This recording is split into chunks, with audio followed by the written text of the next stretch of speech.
here contains stories and concepts that might never be made. All right, I'll let you into a very interesting statistic.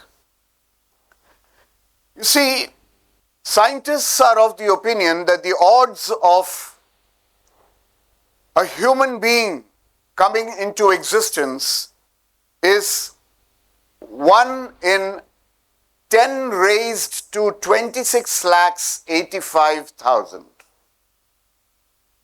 If the scientists had bothered to calculate the odds of me becoming a filmmaker, I'm sure the odds would have been much, much higher. So you see, going by those odds, logically, I shouldn't be standing here addressing you on the future of Indian cinema. But then fortunately for all of us, Indian cinema doesn't work on logic. I'll let you into a little secret. A few years back, I thought of quitting the film business. I realized what a misfit I was. What an odd man out.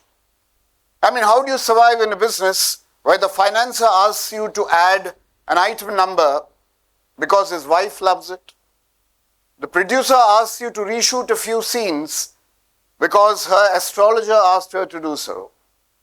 The distributor asks you to freeze your camera on a pan masala billboard because that would boost his revenue in film advertising. And to top it all, the studios that barge into your editing suite hold you hostage and ask you to fast forward the silences and the pauses in the film so that you could get some more pace in the film. A few years back, after watching a preview of my first experimental feature film, Staying Alive, which featured Saurabh Shukla and me, a very famous producer came up to me and very pompously confessed, "I love watching this kind of cinema, but I will never produce it." I couldn't figure out whether that was meant to be a compliment or a slap on the face. On yet another occasion, a director of very popular films came up to me and said, "Ananth, do you know what's the difference between you and me? You have all the scripts, but I have all the stars." That hit me. It made me realize how distanced I was from the formula of mainstream cinema. Now I'd like you all to close your eyes and just imagine Indian cinema, more specifically Hindi cinema, Telugu cinema. What do you see? What are the visions that conjure up? Of one man breaking 20 skulls without his wig ever coming off? Of a comic book heroine who prances around as though she's got ants in her pants, does PT exercises in the name of dance?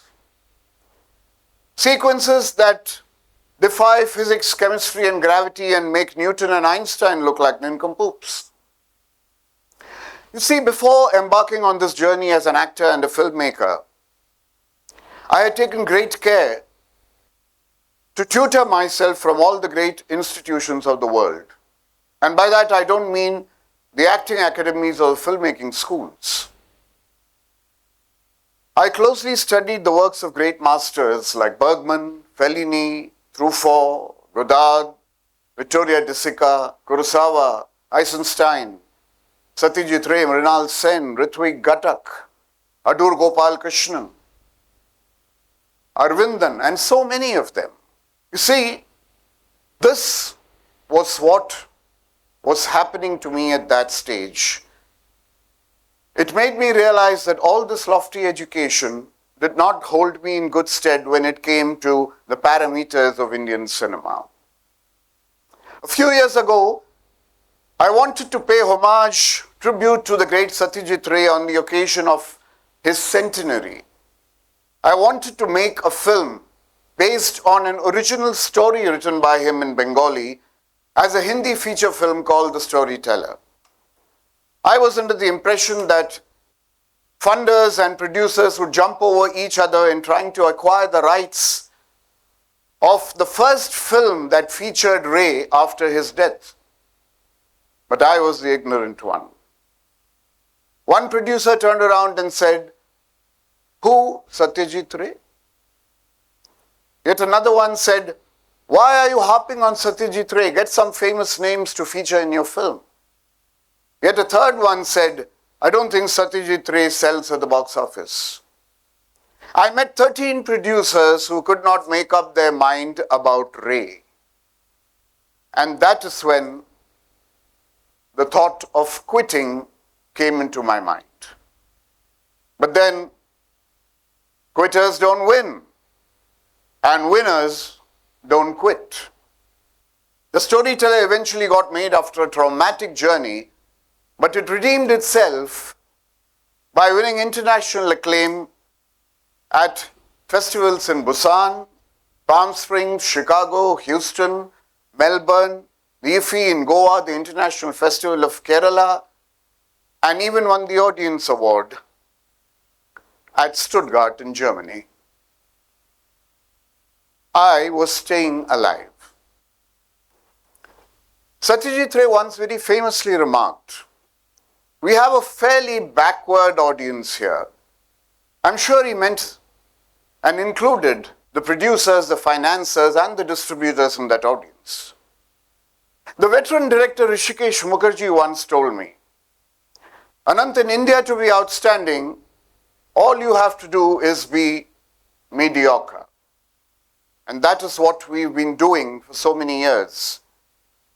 Looking at mediocrity and passing it off as excellence.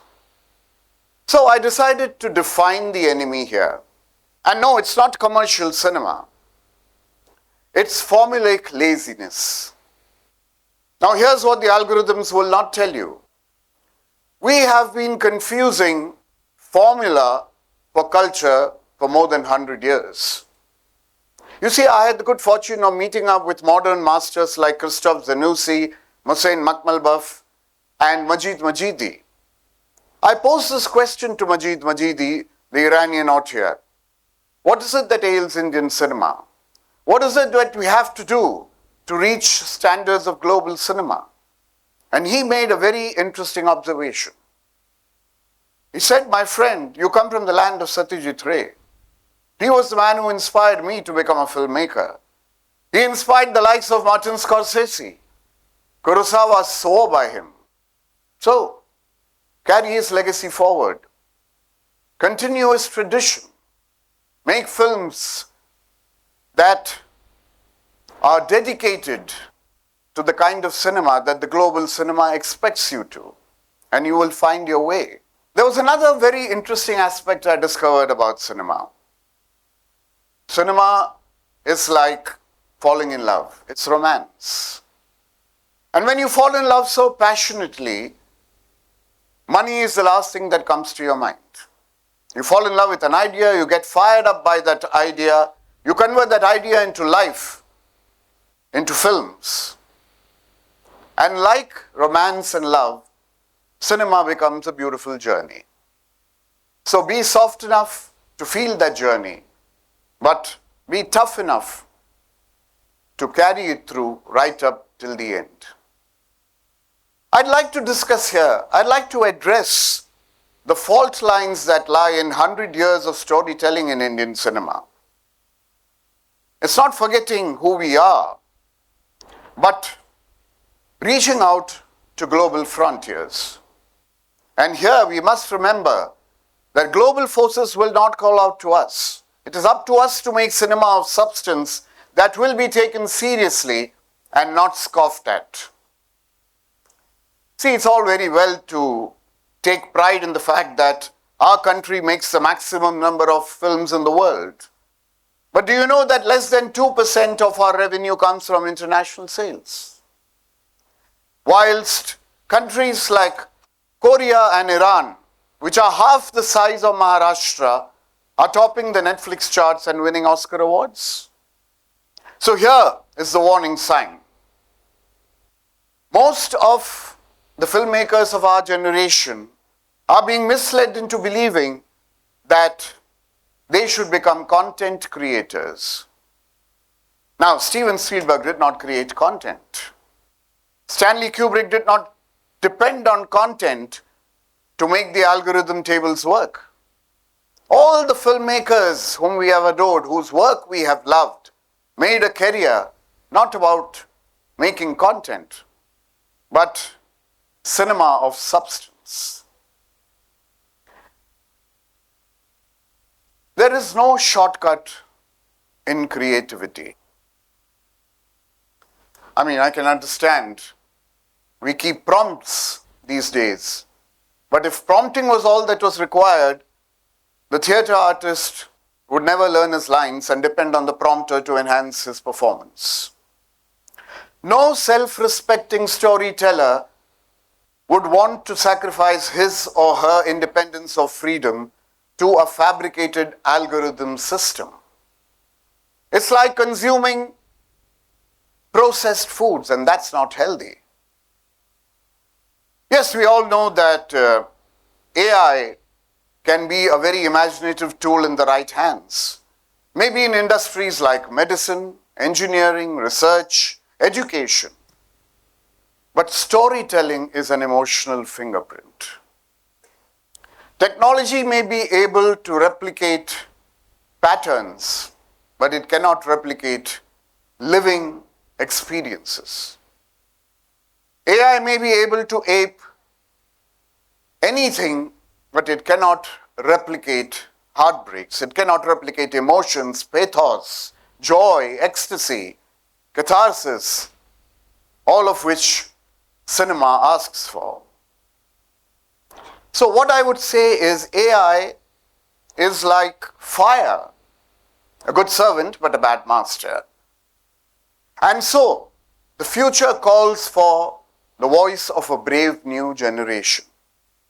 First, let us take the filmmakers. Do not become a generation making a loop of 3 hours of mindless noise, encouraged by the current crop of trendsetters, counting cash whilst their heroes run or walk in slow motion on the screen. International global cinema demands more restraint. It demands subtlety. It demands a better definition of pace. Secondly, the audiences. Stop paying for polished garbage.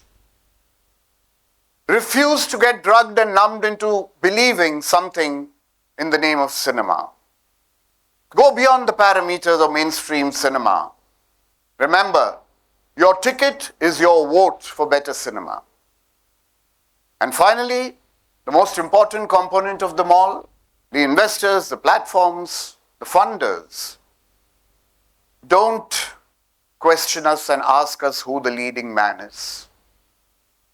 Don't ask us what the return on investment is. Yes, I understand. Commerce demands.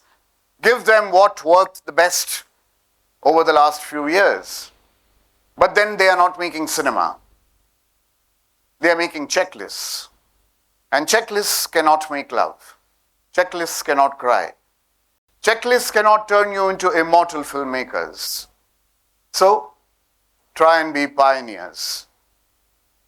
The formula is not the business model. It is a safety blanket. Indian cinema began more than 100 years ago when Dadasaheb Phalke made the first Indian full-length feature film, Raja Harishchandra, a film based on truth. He had no money, no formula, no comedy track. All he wanted to do was make a film that was talking about truth. Today, we have more money, more producers, more screens, more cameras, more audiences, but less courage. For 100 years, we've been pumping up the noise. It's time we return to the truth. And the voices of tomorrow are going to be the voices of truth. And truth lies in silence. So, Make the film you will not be allowed to make. Make the film you will be frightened to make. Make your own brand. Yes, the silence says it all, and silence speaks volumes. I wish you all the best. Thank you.